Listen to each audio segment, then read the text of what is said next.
Oi pessoal, bom dia. Eu sou Natália, fisioterapeuta do NASF, e hoje a gente vai conversar um pouquinho sobre os pacientes que têm AVC em tempos de Covid e também como prevenir o processo do AVC nesses tempos, tá? Então, como a gente tem ficado mais tempo dentro de casa, a gente recomenda que as pessoas não saiam, né? Então, como se exercitar dentro de casa, que também é a proposta aqui desse canal. Então, como vocês já estão acompanhando todas as atividades físicas aqui do canal, junto com os professores de educação física, então, essa proposta hoje de estar conversando com vocês é relembrar os fatores de risco, né? Então, como lembrar de se guardar em relação à saúde também, em relação a algumas patologias, algumas doenças. E o AVC, que é o popular derrame, né? Que na verdade já mudou a terminologia, que é AVE, que é o acidente vascular encefálico, onde antes a gente falava muito sobre AVC, que era o acidente vascular cerebral. Hoje já mudou esse nome, é o acidente vascular encefálico, tá? Que também é popularmente chamado como derrame. Então, como que a gente pode cuidar disso para não estar acontecendo disso em casa, tá? Nessa época de Covid.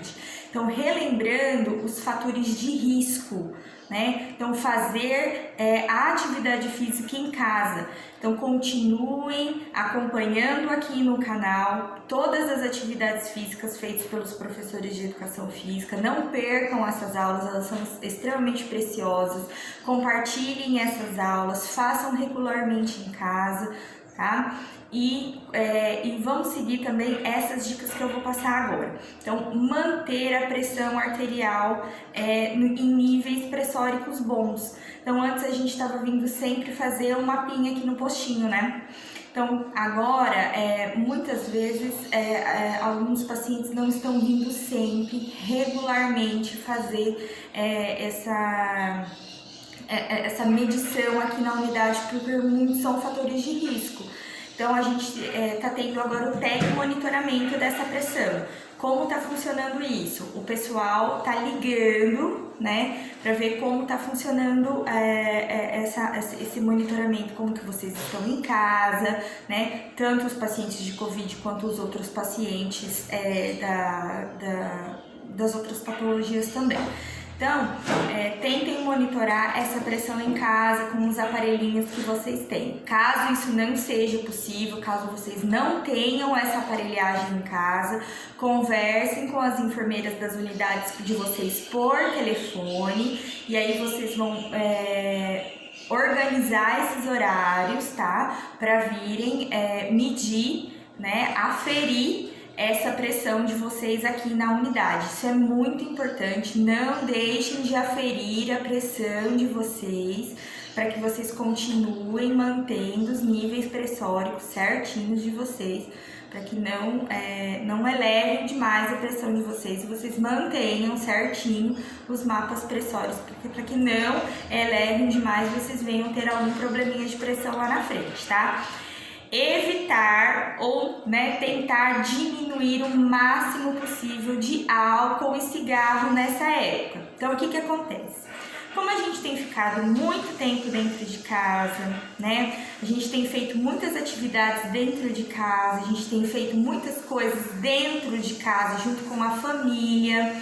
Então, a gente tem feito aqueles churrasquinhos, né? A gente tem feito aquelas coisas só com as pessoas dentro de casa. A ansiedade tem aumentado bastante. Então, muita gente que fumava tem fumado mais. Muita gente que consumia álcool tem consumido muito mais álcool. E isso, as pessoas têm ganho mais peso, diminuído a atividade física, tá? E o que tem acontecido também? Aumentado os níveis de cigarro e de álcool. E isso aumenta demais a situação do AVC, que é do derrame, tá bom? E isso é muito, muito, muito prejudicial. Então, vocês tenham muito cuidado com esse tipo de coisa. Muito importante é fazer as atividades físicas. Vocês precisam continuar mantendo, nem se for as caminhadas, ao longo ali do seu quintal, mantendo pegando as aulas aqui do nosso canal, ou fazendo algumas atividades que vocês já aprenderam quando vocês faziam algumas aulas com a sua equipe de atividade física em outros lugares, academia. Então é muito importante continuar fazendo essas atividades físicas aí na sala da sua casa, nem se forem de 20 minutos a meia hora, de 2 a 3 vezes na semana que seja, mas é muito importante vocês manterem o fluxo sanguíneo funcionando aí no seu organismo, tá? Então o sedentarismo é outra coisa muito ruim para o organismo, tá? Repensar. Como a gente precisa repensar isso? A gente tem ficado muito tempo dentro de casa nesse período. Então, pessoas que já vêm fazendo esse acompanhamento já com psicólogos, com psiquiatras, precisam manter esse tipo de acompanhamento, não podem parar, nem se for numa questão online, por telefone, tá? E principalmente estar sempre em contato com esses profissionais e encontrarem saídas, encontrarem medidas, principalmente coisas que gostam bastante de fazer. Tá? Encontrarem hobbies, encontrarem coisas que gostam de fazer para que essas coisas não piorem cada vez mais. Encontrarem válvulas de escape para que esse estresse e essa depressão melhorem, tá? E principalmente a gente pensa nos idosos, porque acima de 65, 70 anos, o fluxo cerebral, ele muda, né? Então, são os pacientes mais propensos a terem os acidentes vasculares cerebrais, tá? Ou os encefálicos. Então, todas essas medidas, todas essas prevenções que eu falei para vocês, a gente precisa ser mais rigoroso ainda, tá? Então, cuidado, cuidado e cuidado. Então, quais são as recomendações principais de tudo isso que eu falei para vocês? A atividade física, ela é padrão ouro. Então, por isso que a gente bate tanto na tecla desse canal aqui. Sigam todas as aulas, façam todas as aulas, compartilhem essas aulas com os amigos de vocês. Quem não tem muito acesso ao YouTube, mas hoje em dia todo mundo tem acesso ao WhatsApp.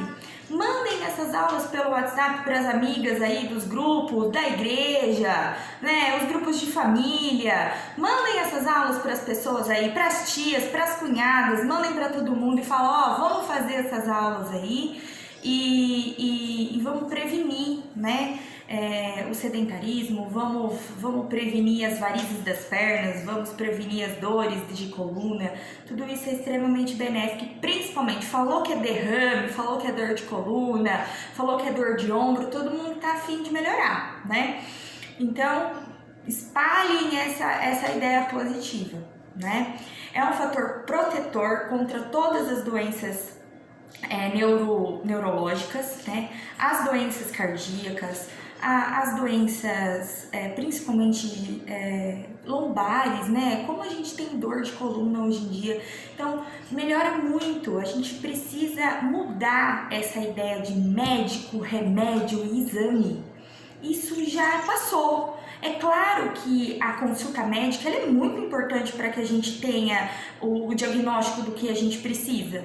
Mas a atividade física hoje é padrão ouro. A gente não assiste na TV todo mundo indo caminhar, todo mundo comendo melhor, bebendo água, né? Então a gente precisa seguir esse fluxo, tá? Então vamos seguir, né? Qual é o tempo recomendado então para a gente fazer uma atividade física bacana e proteger o nosso cérebro das doenças? A gente, no mínimo, 30 minutos de atividade física, 3 vezes na semana para começar. só para começar. Então, para quem não tá fazendo nada, vamos começar 3 vezes na semana, meia horinha, e depois a gente aumenta isso daí, tá bom? Reforçamos que essa atividade física precisa ser feita em casa, tá? Nesse período, em casa. O que a gente pode fazer? Pegar um edredom, jogar lá no nosso tapete, fazer essas atividades físicas. A gente pode usar a cadeira da cozinha, a gente pode ir lá na área, tá? Então, vamos fazer essas atividades físicas em casa. O que é o mais importante hoje deste vídeo? A gente quer reforçar a mudança de hábito, tá? A mudança de hábito é o mais importante, que é isso que faz com que a gente melhore a nossa rotina e principalmente saia da fila do postinho. Porque nós estamos aqui para atender vocês quando vocês precisarem, mas a gente está aqui mais para prevenção do que do processo curativo, né? Nós estamos aqui para atender vocês com a maior boa vontade do mundo, mas a gente quer que vocês tenham saúde e não doença, tá? Então, a saúde é um processo de prevenção. E para prevenção, o que a gente orienta vocês? Que vocês procurem, que vocês façam a maior parte das coisas sozinho, tá? Que isso que é o mais legal. Então, não passe muito tempo parado, utilize a parte, as coisas que vocês têm em casa. Os professores que estão aqui têm pego quilo de farinha, quilo de macarrão, né? Eu não tenho pezinho, não, mas você, por exemplo, pode pegar um quilo de farinha e fazer aí o seu pezinho pro braço, né? Vai sempre no seu limite, uma latinha de óleo, ou pega uma garrafinha de refrigerante de 600, coloca aí um pouquinho de areia e faz o seu exercício, vai sempre no seu limite. Ah, não tô conseguindo fazer porque eu tô com muita dor, vai sem o pezinho, vai só com o peso do braço mesmo, né? Vai fazendo. Nossa, mas olha, eu fazia fisioterapia, não tô sem fazer fisioterapia nesse momento. Segue os exercícios das aulas, né? Tá? Ele vai ser muito útil para você nesse momento, tá? Utilize calçados adequados e evite as quedas, tá? Então, isso também é muito importante, porque quando a gente cai, quando a gente fratura, né, um osso, isso também leva um período de recuperação, vai precisar de fisioterapia. Hoje, devido ao Covid também, a gente está com dificuldade nas vagas, a gente não está podendo sair de casa porque tá com a maioria dos idosos também é fator de risco, não pode ficar se expondo fora de casa. Então, o que a gente orienta? Seguir os exercícios das aulas, porque o exercício também serve como fisioterapia. Ah, mas eu não consigo me mover. Faça dentro do seu limite. Peça para o seu cuidador, peça para o seu filho, peça para o seu esposo, para sua esposa te auxiliar dentro do seu limite, tá? Então, você que já tem o AVC, né? Pega essa aula aqui do professor e tenta, dentro do seu limite, seguir a aula, né? A gente pode até se propor fazer algumas coisinhas, fazer uma aula para um AVC aqui, a gente pode, né, fazer alguma coisa adaptada, né, para vocês seguirem. O que vocês acham? Acho que é uma ideia bacana, né? E seguir sempre a aulinha de dor que tem aqui no canal, que a gente já fez também. Então, fiz a aula da professora Érica, do professor Anderson e da professora Nádia. Surgiu uma dor depois disso. A gente já gravou uma aula de fisioterapia aqui falando sobre dor. Então, depois da aula surgiu uma dor, o que eu faço? Aqui no canal a gente tem uma aula falando sobre dor que pode ajudar vocês também, ok? Então, obrigada pela atenção de vocês e até a próxima!